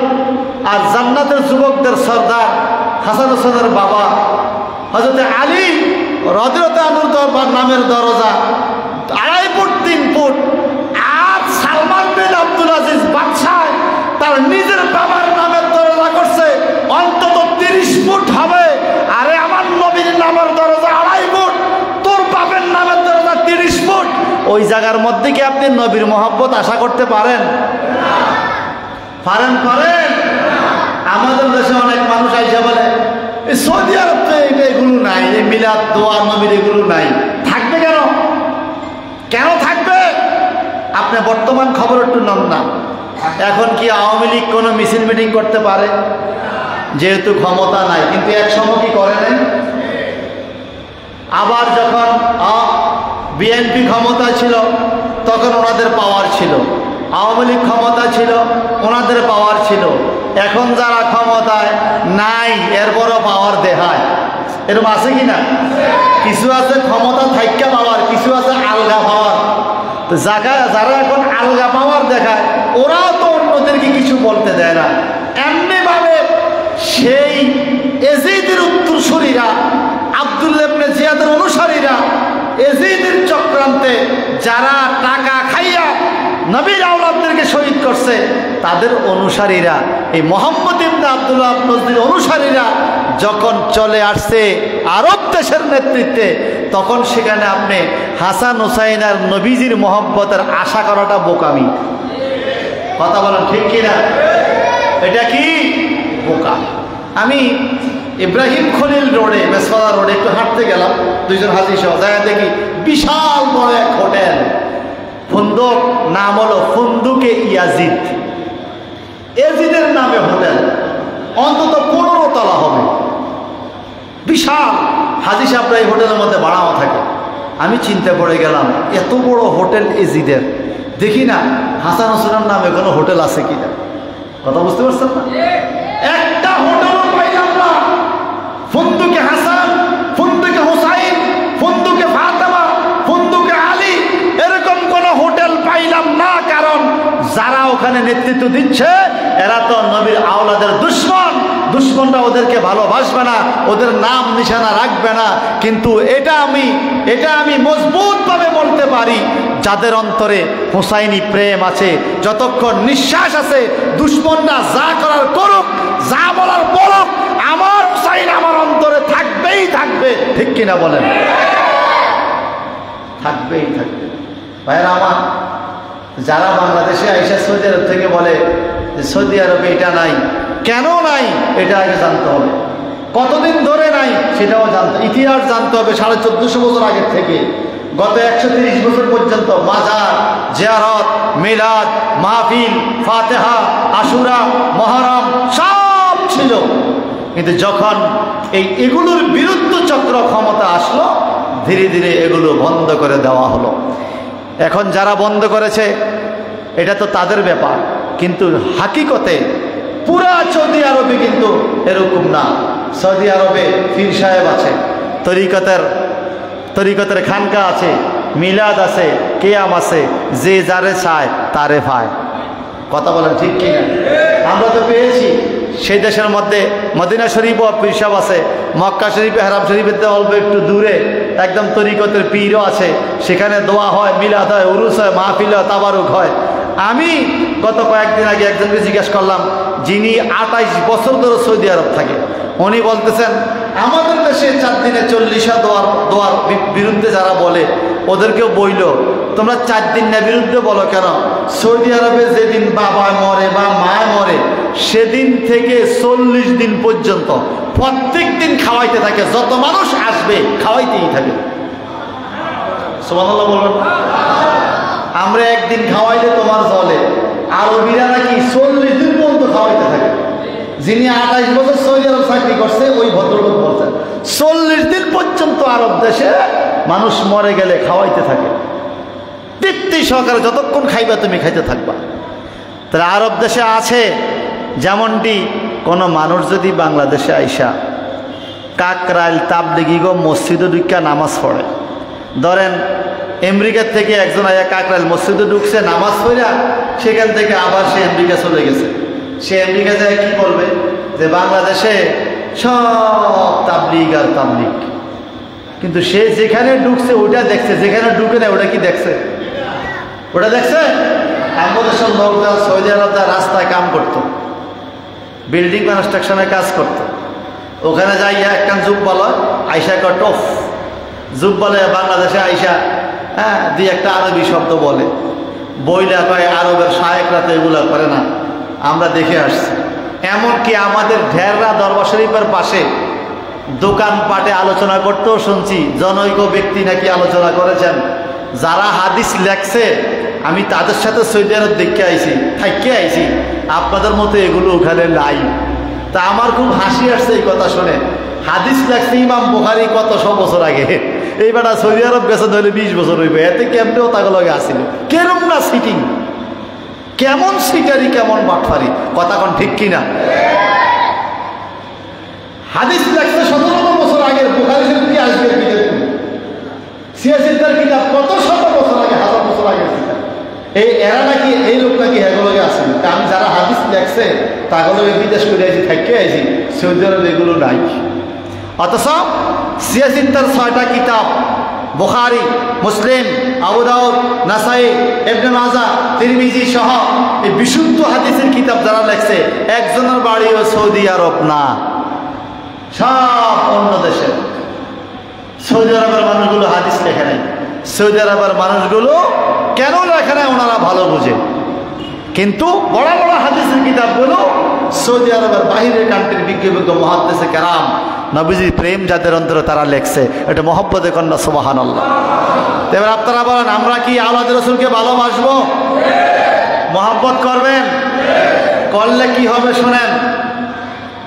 যদি আপনি আওলাদ রাসূলকে ভালোবাসেন, কোন মানুষ যদি আওলাদ রাসূলকে মহব্বত করেন, সমাজের সবাই যদি তাকে ভুলে যায়, সমাজের কেউ যদি তাকে পছন্দ নাও করে, সমাজের মানুষ যদি তাকে অজয় পাড়ায়, কোন জংলার ভিতরে দাপন করে দেয়, কোন জংলার ভিতরে যেখানে কেউ কোনোদিন যাবে না, জিয়ারত করবে না, কবরের চিহ্ন থাকবে না, এমন জায়গায় যদি আপনাকে দাপন করে দেয়, আপনার অন্তরে যদি আওলাদ রসুলের প্রতি মহব্বত থাকে, আওলাদ রসুলের ভালোবাসার কারণে আমার আল্লাহ পৃথিবীর কারো জিয়ারত প্রয়োজন হবে না, আল্লাহর রহমতের ফেরেশতা পাঠাইয়া আপনার জিয়ারত করাবে। আওলাদ রসুলকে ভালোবাসলে কেউ আপনার জিয়ারত না করো, আল্লাহ পাক ফেরেশতা দিয়ে আপনার জিয়ারত করাবে। যারা বলবেন না সুবহানাল্লাহ, আর আওয়াজ দিয়ে বলবেন না আল্লাহু আকবার। তাহলে আওলাদ রসুলকে ভালোবাসার হুকুম কার? আল্লাহর। বলেন না কার? আবার আল্লাহর নবী নিজেও বলেছেন তোমরা আমার আওলাদকে ভালোবাসো। আবার আল্লাহর নবীর পরে আমাদের নবীর উম্মতের মধ্যে সবচাইতে দামি মানুষ সাইয়েদনা আবু বকর সিদ্দিক রাদিয়াল্লাহু তাআলা, উনি বলেছেন আমি আমার পরিবারের সদস্য থেকে আওলাদ রসুলদেরকে বেশি মহব্বত করি। এখন আমাদের সমাজে কেন জানি কি হয়ে গেছে জানি না, আমরা আপনারা একটু আমার সাথে জবান খুলে বলবেন, এজিদ সুদখোর ছিল, এটা কি আপনারা বিশ্বাস করেন যে এটা আসতে হয়েছে? এজিদ সুদখোর ছিল, বিশ্বাস হয়? এজিদ জেনাখোর ছিল, বিশ্বাস হয়? এজিদ মদখোর ছিল, এটা কি সত্য? এজিদ সুদখোর, জেনাখোর, মদখোর, এই তিন খোর, এই তিনটা ধরিয়া বলত। সুদখোর, জেনাখোর, মদখোর, এজিদ। এই জন্য আমরা এজিদের পক্ষে, বলুন এই জন্য এজিদের পক্ষে। ইমাম হোসাইন কি সুদখোর ছিল না সুদখোরের বিরুদ্ধে? জেনাখোর ছিল না জেনাখোরের বিরুদ্ধে? মদখোর ছিল না মদখোরের বিরুদ্ধে? তো আমি আপনি এজিদি কাফেলা দাবি করে নিজেকে যদি বলি যে আমি সুদ খাবো, আমি এজিদের লোক, এটা মানায়। আর যদি বলেন আমি হোসাইনি কাফেলার লোক, ইমাম হোসাইনকে মহব্বত করি আমি, যদি আমার মধ্যে সুদ থাকে, জেনা থাকে, আর মদ, ইয়াবা, গাঞ্জা খাওয়ার মতো পাপগুলো থাকে, তাহলে কি আমার এই ভালোবাসাটা একটা ফাও কথা না? আমি হোসাইনকে ভালোবাসতে পারিনি, ইমাম হোসাইন রাদিয়াল্লাহু তাআলাকে আমি মহব্বত করতে পারি। যদি পারতাম তাহলে আমি মদও খাইতাম না, আমি নেশা করতাম না, আমি সুদ খাইতাম না, আমি জানাবা বিচার করতাম না, কারণ আমার ইমাম হোসাইন এগুলোর বিরুদ্ধে যুদ্ধ করেছে। কথা বলেন ঠিক কিনা? আমরা ইমাম হোসাইনকে খুব ভালোবাসি, আবার আমি সুদে টাকা লাগাই।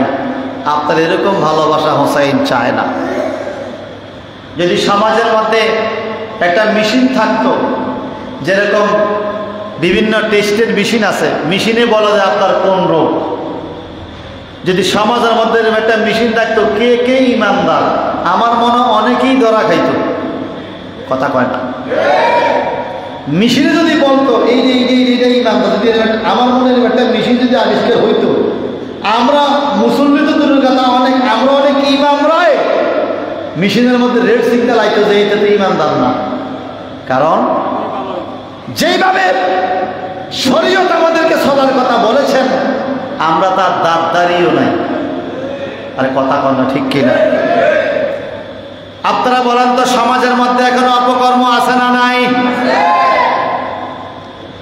এক মুখে দুই রকম কথা, এক মুখে তিন রকম চার রকম কথা। বক্তায় নিজে এক স্টেজে একরকম কথা বলেন, আরেক স্টেজে আরেক রকম কথা বলেন। কথা কয় না?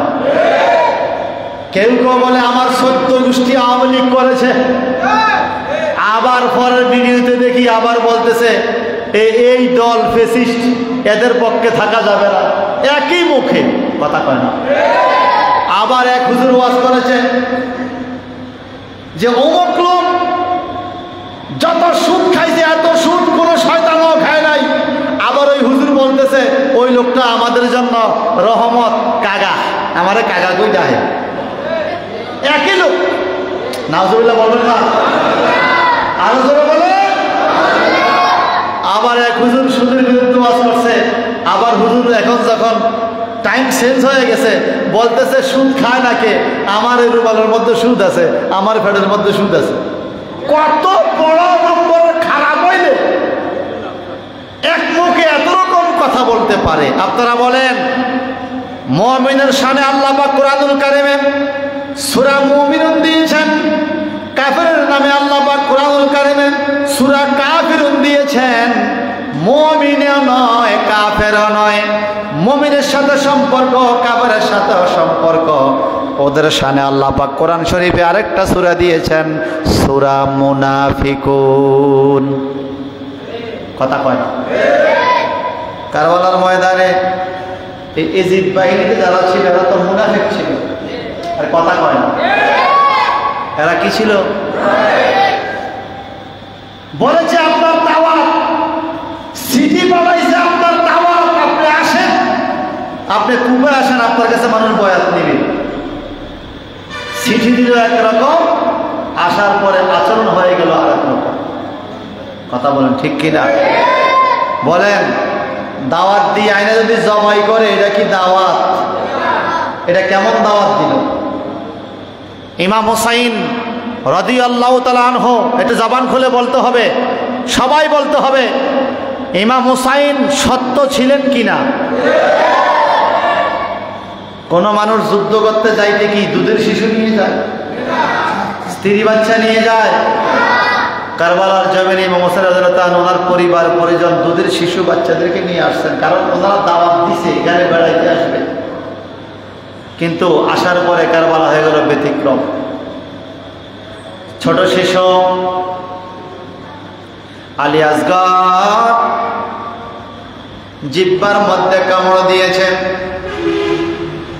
জিহ্বার মধ্যে কামড়, ওনার নিঃশ্বাস বেরিয়ে যায়, দুধ নাই, পানি নাই, স্তনের দুধ পর্যন্ত শুকিয়ে গেছে। শহর বানু তোরাইয়া কোলে কইরাই না, স্বামী গো। ইমাম হুসাইন সহ্য হয় না, নিজের কলিজার টুকরা সহ্য হয় না, ছোট শিশু, দম বেরিয়ে যায়, জিহ্বা কামড় দিছে, দুধ না, একটু পানির ব্যবস্থা করেন। ইমাম হুসাইন রাদিয়াল্লাহু তাআলা নিজের সন্তানের মুখের দিকে তাকাইয়া নিজের জীবন বাজি রেখে ফোরাতের কিনারে পানির জন্য গেলেন। কত কুকুর শ্রীগালে পানি খাইলো, নবীর আওলাদকে ফোরাত থেকে একটু পানি দিল না। বলেন, এরা কি মানুষ হতে পারে? বলেন না।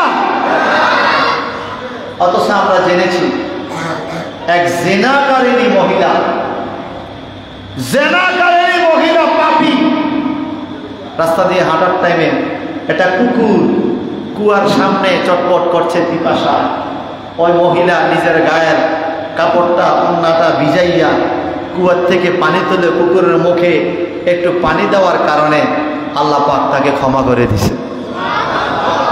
মুর্শিদ কাবলা আস্তে আস্তে জায়গা করে দিয়ে, যদি যদি একটা কুকুরকে পানি খাওয়ালে আল্লাহ মাফ করতে পারে, এতটুকু দয়া আওলাদ রসুলের জন্য এতটুকু দয়া করে নাই তারা, আপনারা বলেন এরা কি মুসলমান হতে পারে?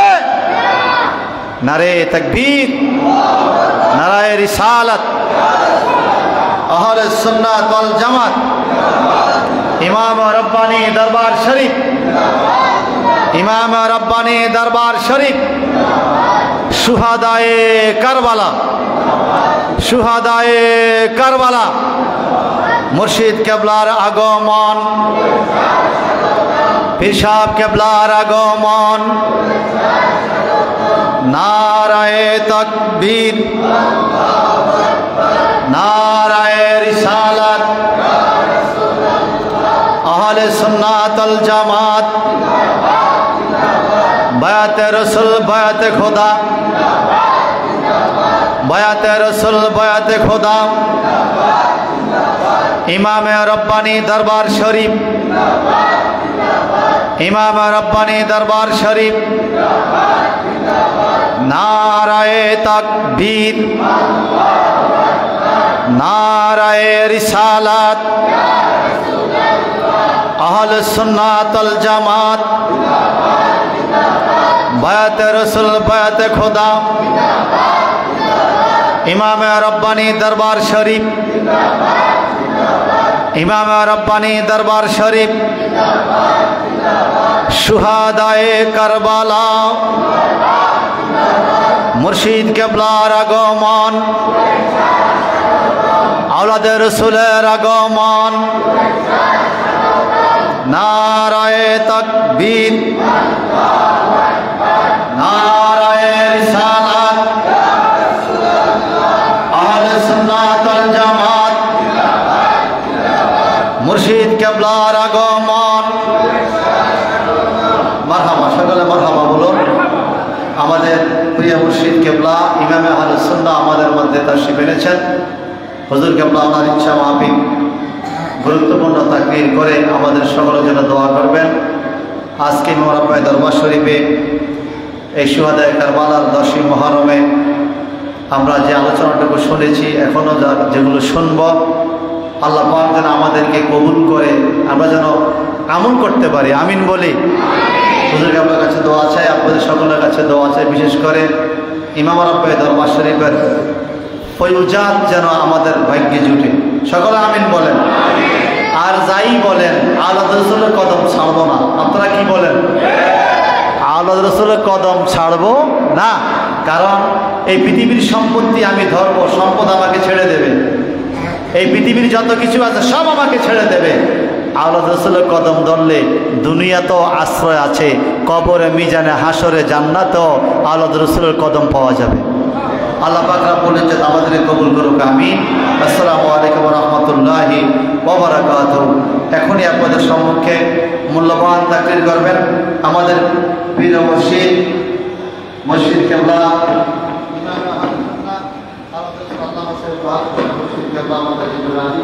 আল্লাহ পাক কুল হায়াত আমাদের বরকত দান করুন। সকল বলি আমিন।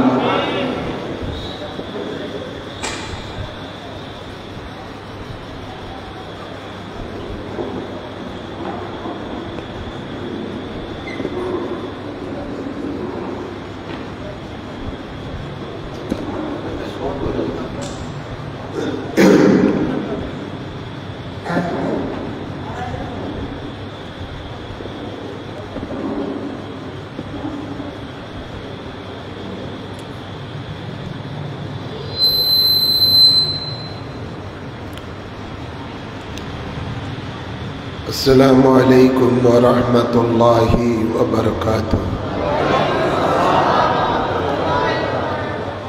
नहमदुहु व नुसल्ली व नुसल्लिम अला हबीबिहिल करीम व अला आलिहि व अस्हाबिहि अजमईन।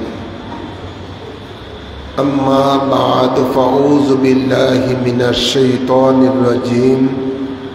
बिस्मिल्लाहिर्रहमानिर्रहीम।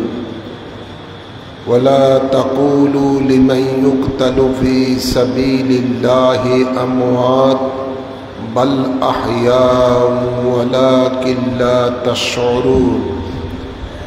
इन्नल्लाहा व मलाइकतहु युसल्लूना अलन नबी या अय्युहल्लज़ीना आमनू सल्लु अलैहि वसल्लिमू तस्लीमा।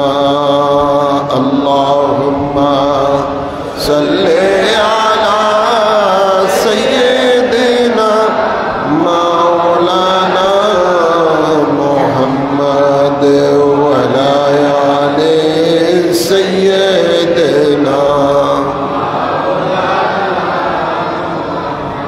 নবীর প্রেমিক সবাই বলে এই মাসমুদের দুঃখের দিন কারবালাতে শহীদ হইলেন औलादे रसूल हुसैन। अल्लाहुम्मा सल्ले अला सय्यिदिना मौलाना मुहम्मद व अला आलि सय्यिदिना।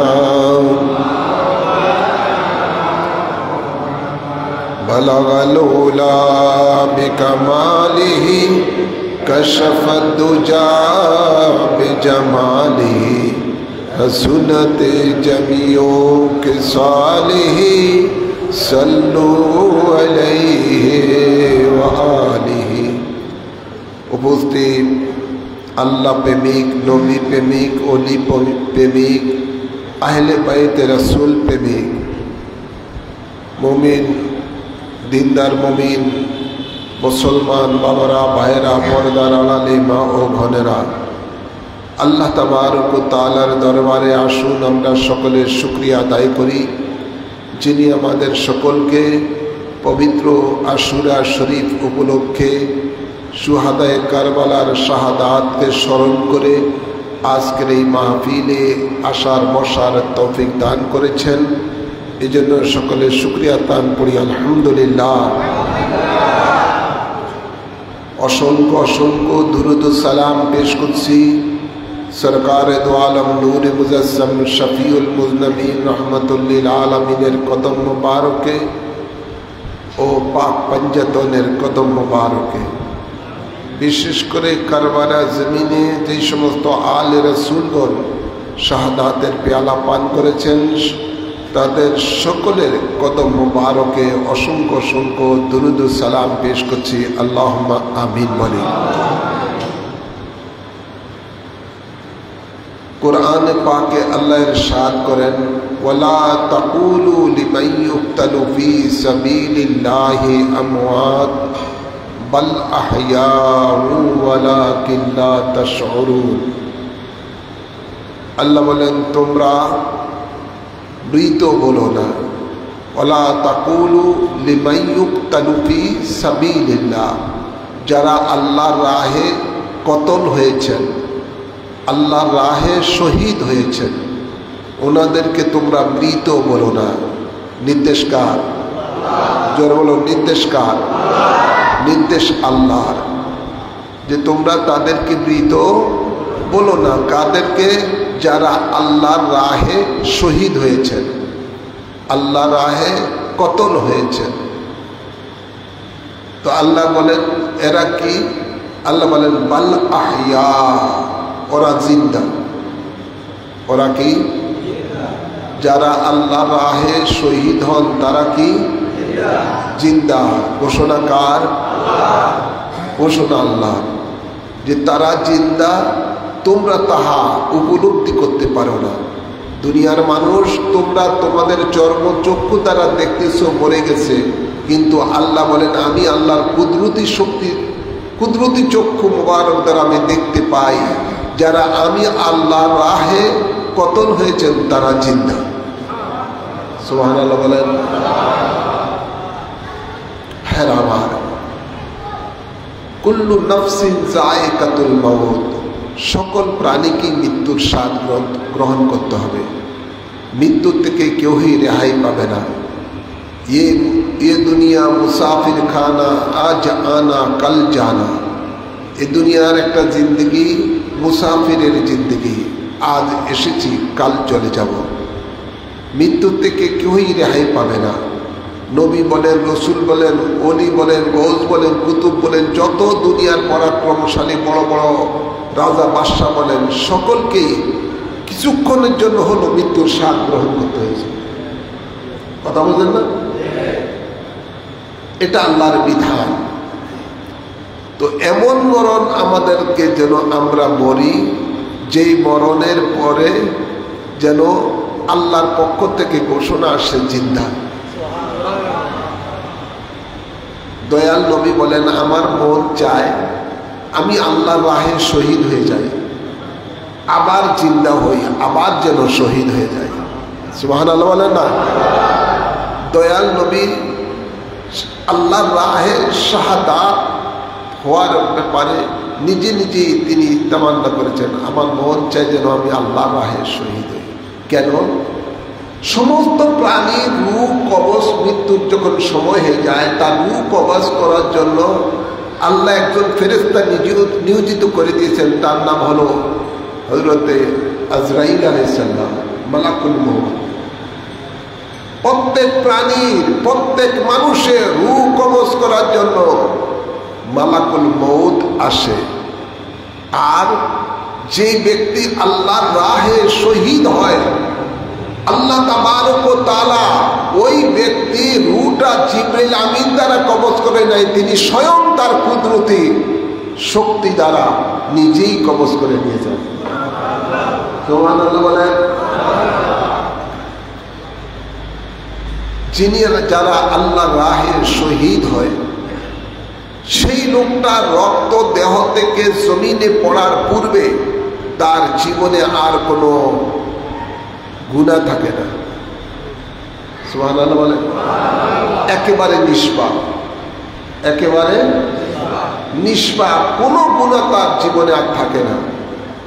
এই জন্য যারা আল্লাহর রাহে শহীদ হয় তার জানাজারও দরকার নাই। সুবহানাল্লাহ বলেন না। জানাজাতে এটা একটা দোয়া, দোয়া না, আল্লাহুম্মা গফির লানা ওয়া লিহাইয়িনা ওয়া মাইয়িতিনা ওয়া শাহিদিনা ওয়া গায়বিনা হাসানা ওয়া কাবীরিনা ওয়া সগীরিনা ইত্যাদি।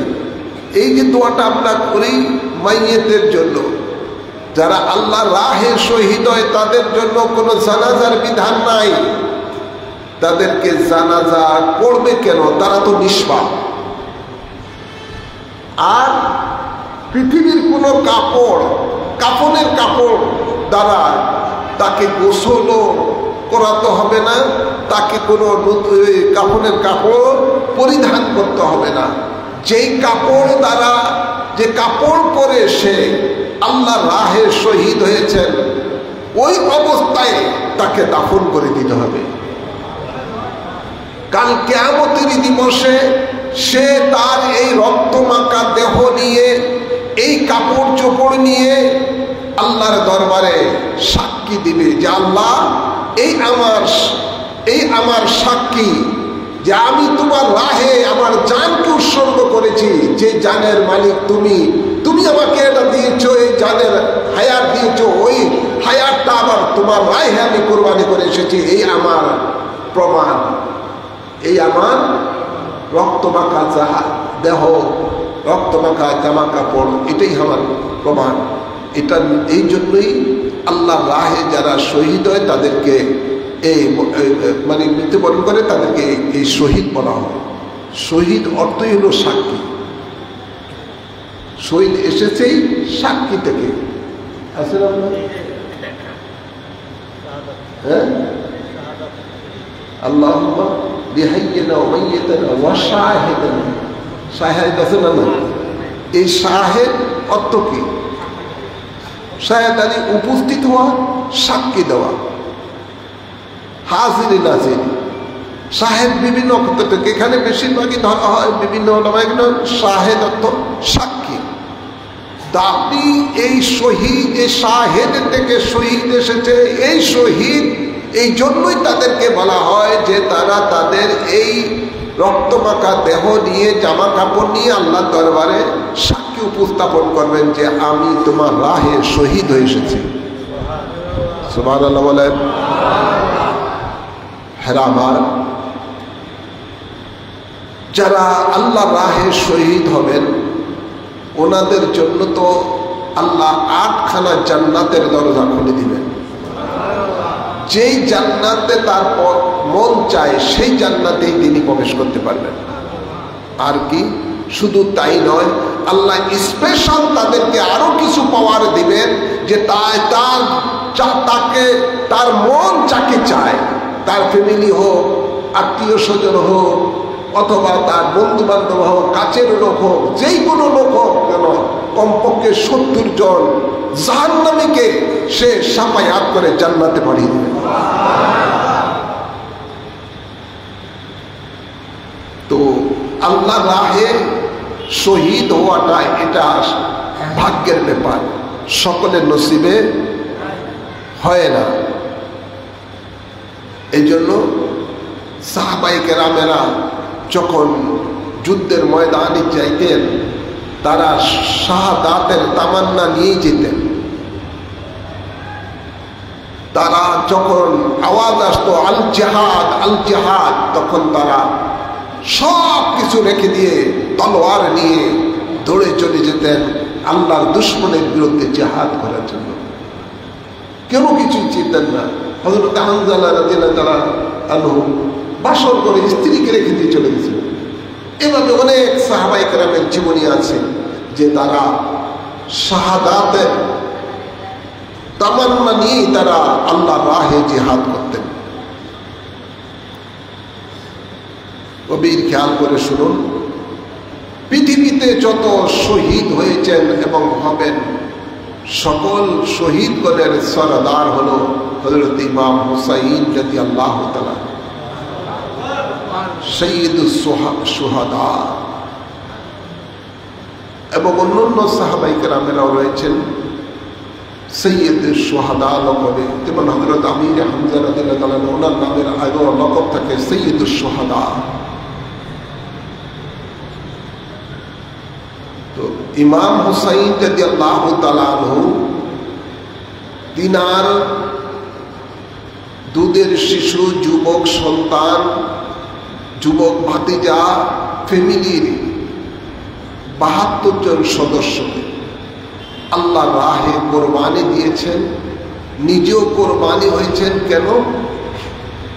উদ্দেশ্য একটাই, যে আল্লাহ ও রাসূলের সন্তুষ্টি, দুনিয়ার জন্য নয়। ওয়াহাবি খারেজিটা বাতিলেরা বলে, সালাফিরা বলে যে এটা রাজনৈতিক একটা জিহাদ ছিল, দ্বন্দ্ব ছিল।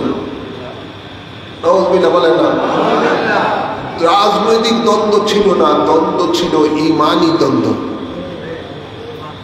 কিসের দ্বন্দ্ব? ঈমানি দ্বন্দ্ব। বেঈমানে ইয়াজিদ ইসলামের মৌলিক জিনিস কতগুলো পরিবর্তন করে দিয়েছে, তার কারণে তিনি তার সাথে কোনো আপোষ করেন নাই।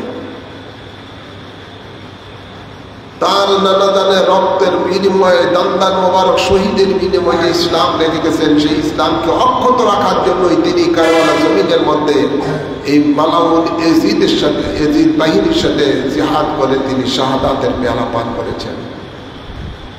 এর জন্য কিয়ামতের দিবসে অসংখ্য নবীজির গুনাহগার উম্মতদেরকে তিনি শাফায়াত করে জান্নাতে পাঠাবেন। সুবহানাল্লাহ বলেন না? হ্যাঁ, আমার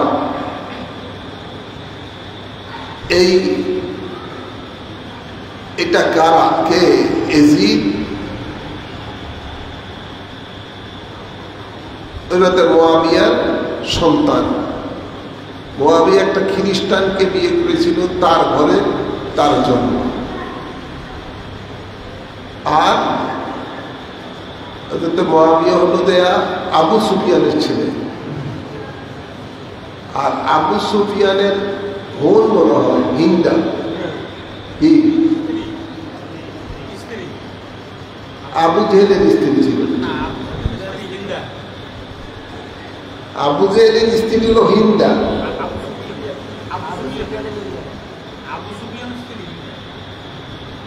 আবু জেহেলের কি জানি হয়, সে আত্মীয়তা আছে। সে আত্মীয়তার কারণে এই আবু জেহেলকে বদরের যুদ্ধে হত্যা করা হয়েছিল বিধায় এর প্রতিশোধ এই ইয়াজিদ নিয়েছে। সে বলছে যে আমার পূর্বপুরুষকে হত্যা করা হয়েছিল বদরের যুদ্ধে, তার প্রতিশোধ আজকে আমি নিলাম। তো যাই হোক, তো যার অন্তরে এটা ছিল, মুনাফিকি ছিল, উপরে ছিল মুসলমানিত্ব, ভিতরে ছিল মুনাফিকি। এই মুনাফিকেরাই ইসলামের সবচেয়ে বড় ক্ষতি করেছে যুগে যুগে। এই মুনাফিকের গোষ্ঠী রাসূলের পাকের জামানায়ও ছিল, তারপরে মুনাফিকের গোষ্ঠী, এরপরে হযরত ফারুকে আজমকে শহীদ করেছে। এই মুনাফিকের গোষ্ঠীটা ষড়যন্ত্র করে হযরত ওসমান জিন্নুরাইনকে শহীদ করেছে। এই মুনাফিকের গোষ্ঠীর এই পরবর্তীতে হযরতে আপনার ইমাম হাসান রাদিয়াল্লাহু তাআলা আনহুকে শহীদ করেছে বিষ প্রয়োগ করে। এই মুনাফিকের গোষ্ঠী কারবালা জমিনের মধ্যে আলে রাসূলের ৭২ জন সদস্যকে নির্মমভাবে শহীদ করেছে। এই মুনাফিকের গোষ্ঠী যুগে যুগে সবচেয়ে বেশি ইসলামের ক্ষতি করেছে। ওরা চেয়েছিল মুনাফিকেরা রাসূলের পাকের বংশকে নির্মূল করে দিতে, কিন্তু আল্লাহ তাবারক ওয়া তাআলা হযরতে ইমাম আলী আসগরের মাধ্যমে রাসূল পাকের বংশ পরম্পরা কিয়ামত পর্যন্ত জারি রেখেছেন। সুবহানাল্লাহ বলেন। তো আজকে এই মুনাফিকের গোষ্ঠীর এই বর্তমান সময়ে দেখতে পাই এরা এজিদের প্রশংসা করে, এজিদের প্রশংসা করে, আর আলে রাসূল ইমাম হুসাইন রাদিয়াল্লাহু তাআলাকে দোষারোপ করে। নাউযুবিল্লাহ বলেন। সরমনায় পীরের বলতেছে যে সে দৈনিক 100 রাকাত নফল নামাজ পড়ত এবং নফল নামাজ বেশি করে পড়ত। সে মুফতি ছিল, মুহাদ্দিস ছিল, হাফেজে কোরআন ছিল, ইত্যাদি ইত্যাদি। তার প্রশংসা করতে করতে শেষ। অথচ আলে রাসূলের প্রশংসা তাদের জমানে আসে না। যারা আলে রাসূলের বিরোধিতা করে মনে করবেন এরাই হলো এজিদের বংশ, এরাই হলো এজিদের প্রেতাত্মা। এই গোষ্ঠীরা উপরে থাকবে একেবারে পাক্কা মুসলমানের সুরত, কিন্তু ভিতরে থাকবে বেঈমানিত্ব। তা আপনাদের সকলকে ডেকে বলবো সংক্ষিপ্ত আকারে যে এজিদ মালাউন নিঃসন্দেহে সে কাফের। কেননা বুখারী শরীফের হাদিস কিতালু মুসলিম ও কুফরুন, একজন মুসলমানকে হত্যা করা এটা কুফরি কর্ম, আর যে কুফরি কর্ম করে তার ঈমান থাকে না। তো আওলাদে রাসূল ইমাম হুসাইন শুধু একজন মুসলমান নয়, বরং মুসলমানের ঈমান, মুসলমানের ঈমান। রাসূল পাকের কলিজার টুকরা, জান্নাতি যুবকদের সরদার। আর সেই ব্যক্তিকে কেউ যদি সে ওনার বিরোধিতা যারা করে, ওনার সমালোচনা যারা করে, আর এজিদের পক্ষ নিয়ে যারা কথা বলে, মনে করতে হবে সে নিশ্চয়ই সে বেঈমান, মুনাফিক। আওলাদে রাসূলকে ভালোবাসা ঈমানদারের উপরে ফরজ। আওলাদে রাসূলের ভালোবাসা নিয়ে দুনিয়াতে বাঁচতে হবে, আওলাদে রাসূলের অনুসরণ অনুকরণ করতে হবে, আওলাদে রাসূলের রঙে রঙিন হতে হবে। আওলাদে রাসূলের যে আদর্শ, আমাদেরকে সেই আদর্শের অনুসরণ অনুকরণ করতে হবে। আল্লাহ কবুল করুন, আমিন বলেন, আমিন বলেন। ইসলাম জিন্দা হোতা है हर करबाला के बाद। সেই দিন আওলাদে রাসূল কুরবানি দিয়েছেন বিদায় আজকে ইসলাম আমরা অক্ষতভাবে পেয়েছি।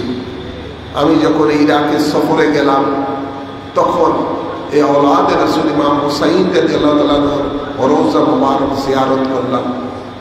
এখনো সেখানে গেলে মানুষের হৃদয়ে কাঁদে, ঈমানদারের হৃদয়ে কাঁদে, চোখে পানি আসে। আওলাদে রাসূল, ওনাদেরকে অনুসরণ অনুকরণ করতে হবে, ওনাদের রঙে রঙিন হতে হবে। তো আওলাদে রাসূল যে ইসলামের জন্য নিজের সহ নিজের পরিবার সন্তানকে কোরবানি দিয়েছেন, আসুন আমরা সেই ইসলামকে বাংলার জমিনের সর্বক্ষেত্রে প্রতিষ্ঠিত করার জন্য, কায়েম করার জন্য আমরা যেন আমাদের সব কিছু উজাড় করে কোরবানি করি। আমিন বলেন, আমিন বলেন। আজ আমাদের দেশ অনেক আগে থেকে এজিদি খাসালতের দেশ চলে।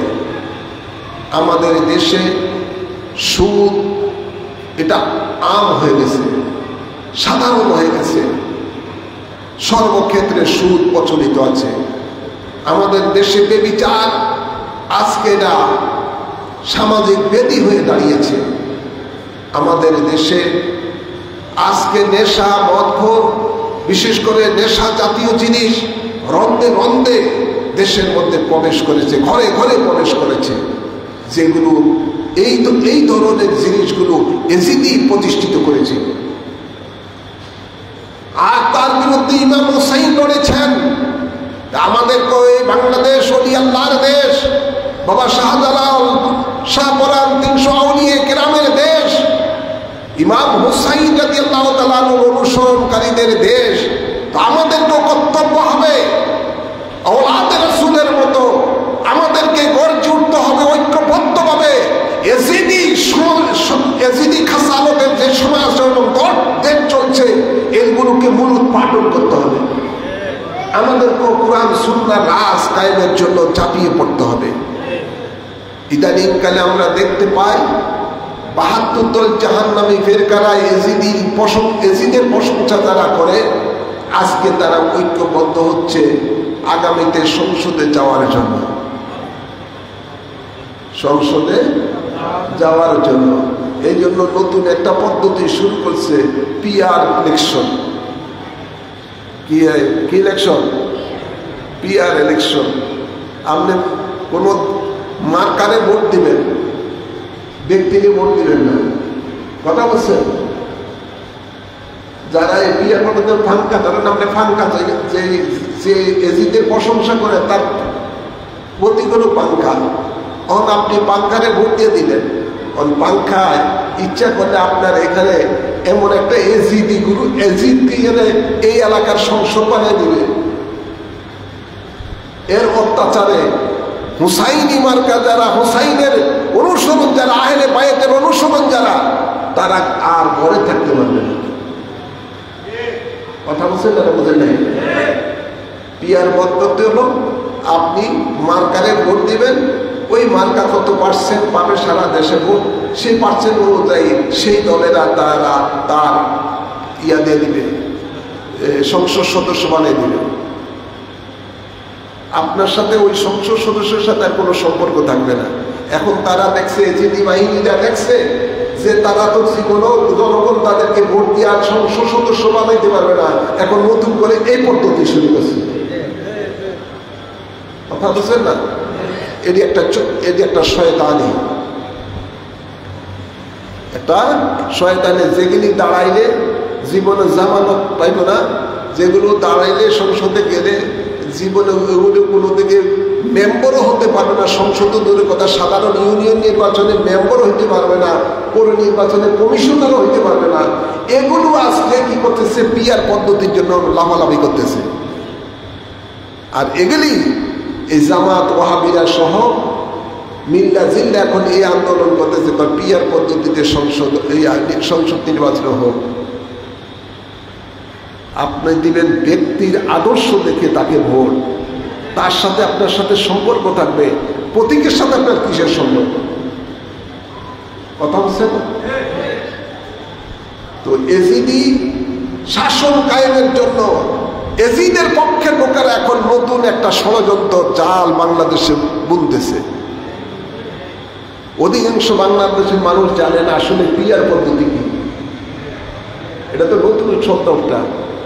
তো এটা হচ্ছে যে বিভিন্ন ইউরোপ নাস্তিক দেশের একটা নিয়ম সিস্টেম এদেশের মধ্যে এখন চালু করতে চায়।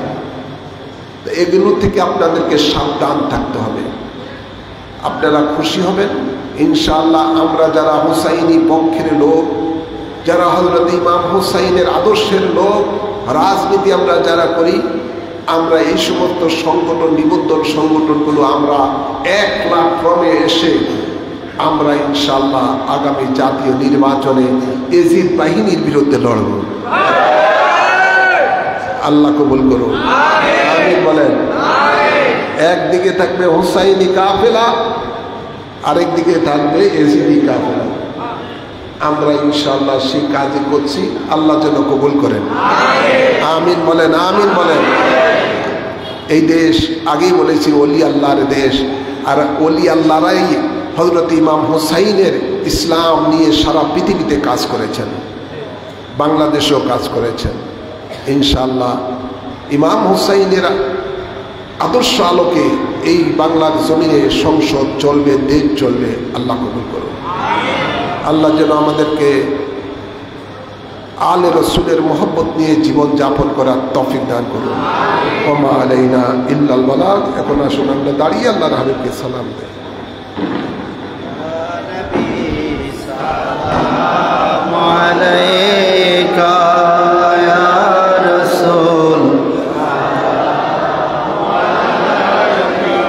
या हबीब सलाम अलैका सलावतुल्लाह अलैका या रसूल अल्लाह या हबीब अल्लाह शब्द नहीं जेते मदीना दिन रात এই ভাবনা দেখা দাও নবীজি স্বপনে এই আরজ আপনার চরণে আয় নবী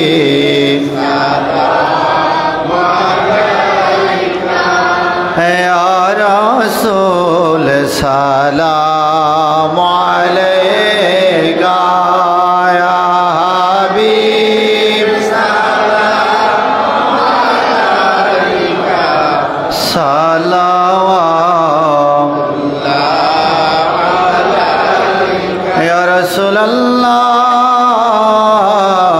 या हबीब अल्लाह नबी रोजा पाक হইতে সব কিছুই পারেন দেখিতে মোদের লাশ কবরে রাখিলে লয়েন গো আপন কোলে नबी सलाम अलैका या रसूल सलाम अलैका या हबीब सलाम अलैका सलावतुल्लाह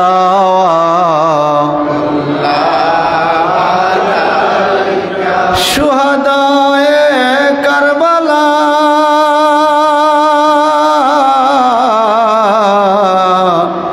इमाम हसन व हुसैन शहीदाने मोहब्बत बेला सलाम मुस्तफा जाने रहमत बेला हो सलाम शमअ बज में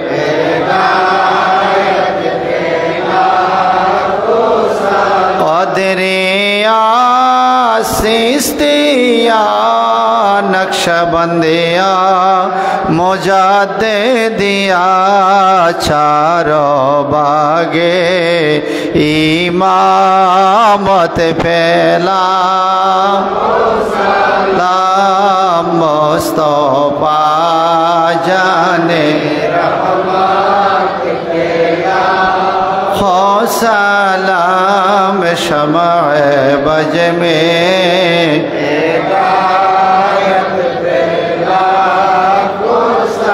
औलादे मुस्तफा सैयद आबिद शाह सैयदी क़िबला आबिद शाह दिए दीन मिल्लत पे सलाम मुस्तफा जान रहमत पे हो सलाम शमअ बज में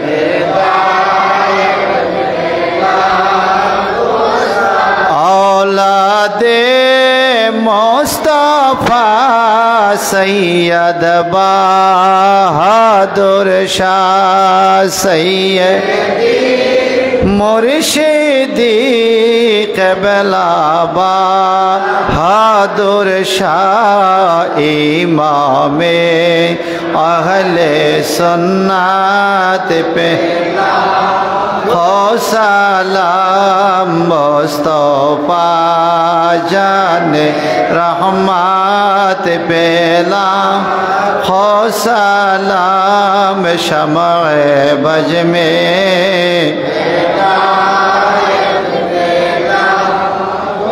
बलगल औला बिकमालिही कशफत दुजा बिजमालिही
আল্লাহ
আল্লাহ যারা অভাবে আছে অভাব দূর করে দাও আল্লাহ মুসলিম বাইতুল্লাহ জিয়ারতে কবুলিনা পাক নসিব করে দাও আল্লাহ আমার মায়ের তিন পরিবার সন্তান যারা কাছে সকলকে রহমতের ছায়ার মধ্যে কবুল করে নাও যত আশিকের পরিবার মুহাম্মদ দেশে বিদেশে রয়েছে আল্লাহ সকলকে তোমার রহমতের ছায়ার মধ্যে কবুল করে নাও আজকের এই আশুরা শরীফের মাহফিলের জন্য আল্লাহ যারা যেভাবে সহযোগিতা করেছেন সকলের এই দানকে তোমার রহমতের দরবারে কবুল করে নাও ইমাম রাব্বানী দরবার শরীফের মসজিদের সমস্ত কাজ সমাপ্ত করার তৌফিক দান করে দাও তোমার গায়েবী সাহায্য দান করে দাও আল্লাহ প্রত্যেকের আমিনকে কবুল করে নাও আল্লাহ আলে রাসূলের মহব্বত আমাদের অন্তরে জোরদার করে দাও আলে রাসূলের মহব্বত দিয়ে জীবন যাপন করার তৌফিক দান করে দাও আল্লাহ হকের উপরে কিয়ামত